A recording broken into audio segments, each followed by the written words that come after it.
Hello बच्चों, चलिए आज का हमारा प्रश्न गणितीय आगमन सिद्धांत से सिद्ध कीजिए कि 10 की घात 2n-1 प्लस 1 संख्या 11 से भाज्य है। हमें यहाँ से यह सिद्ध करना है।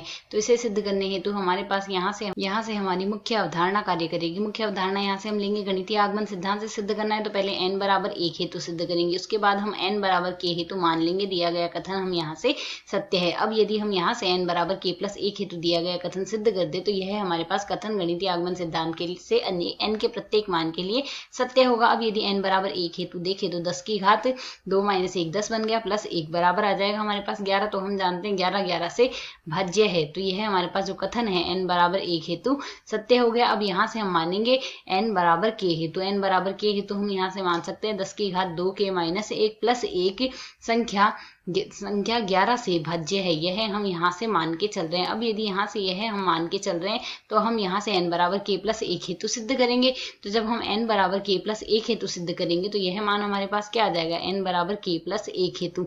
हमें यहाँ से यह दिखाना है 10 की घात 2k प्लस 1 जो आएगा माइनस में आएगा हमारे पास यहाँ से क्या है, प्लस में हमारे पास यह 1 आएगा। इसे हमें सिद्ध करना है। यह जो संख्या आएगी यह हमारे पास यहाँ से 11 से भाज्य है। तो इसे 11 से भाज्य दिखाने के लिए हम यहाँ से क्या कर सकते हैं, इसमें हम सरल करके इसे यह लिख सकते हैं 10 की घात 2 के प्लस 1 है हमारे पास। तो यहाँ से यदि हम इसे -1 लिखें तो -1 लिखने के बाद हम इसे +2 लिख सकते हैं। इसमें 1 जोड़ दिया 1 घटा दिया तो यह आ जाएगा, प्लस में हमारे पास 1 आ रहा है। इसे यदि अब हम यहाँ से सरल करें तो यह रूप हमारे पास क्या बन रहा है, 10 की घात 2 के -1 तो आ ही रहा है, साथ ही हमारे पास प्लस में 2 भी आ रहा है। तो इसे हम 10 की घात 2 अलग से लिख देते हैं, प्लस में आएगा हमारे पास यहाँ से 1। अब जैसा कि हमने यहाँ से इसमें पहले लिखा था कि n बराबर k के लिए कथन सत्य है। n बराबर k के लिए मान क्या आया था, 10 की घात 2 के -1 आया था, प्लस में 1 आया था। यह 11 से भाज्य है तो 11 से भाज्य इसे हम 11 p के बराबर मान सकते हैं।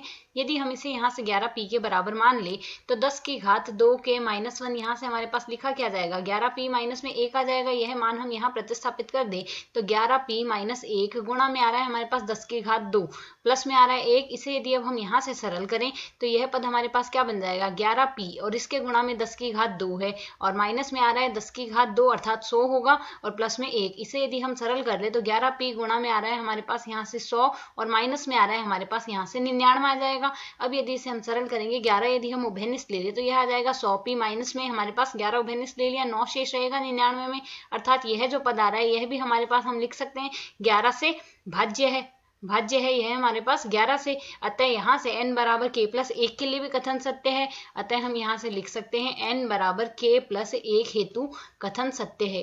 एक हेतु कथन सत्य है। और यदि यह कथन n बराबर n प्लस 1 के k प्लस 1 के लिए कथन सत्य है तो यहाँ से हम लिख सकते हैं n के प्रत्येक n के लिए कथन सत्य है। हमें यहाँ से यही सिद्ध करना था। आशा है समझ आया। धन्यवाद।